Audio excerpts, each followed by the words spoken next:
लोकवस्ती जास्त असल्यामुळे अनेक आरोग्याचे प्रश्न आहेत. कशा पद्धतीने तुमच्या या बाबतीची माहिती आहे? लोकवस्ती आमच्या ग्रामपंचायतीमध्ये जास्त प्रमाणात असल्यामुळे आज आरोग्याचा विषय खूप मोठ्या प्रमाणात ही समस्या उभी राहते. आणि आपल्या इथे एक उपकेंद्र आहे, आरोग्य उपकेंद्र, पण त्यात काही सुविधा नसतं, काहीच कुठे इमर्जन्सीची सुविधा नाही, काहीच नाही.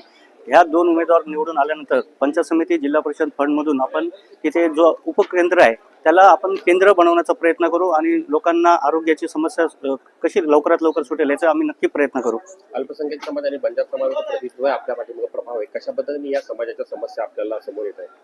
बंजारा समाज हा नेहमी जो मेहनत करतो आणि जो नेता जो आपल्याला दिवस रात्र जो मदतीला येतो त्या उमेदवाराच्या पाठी असणार ही 100% मी गॅरंटी देतो. अल्पसंख्याक असू द्या किंवा दुसरा आपला वडार समाज मोठ्या प्रमाणात आहे, हे सर्व जे कष्टकरी समाज आहे ते पूर्ण चांगल्या उमेदवाराला मतदान करतील आणि बहुमताने विजय करतील, हे नक्की मी तुम्हाला ग्वाही देतो. खालापूर तालुक्यामध्ये अनेक विकास कामं होतात, कंपन्याचं औद्योगिकरण होतं.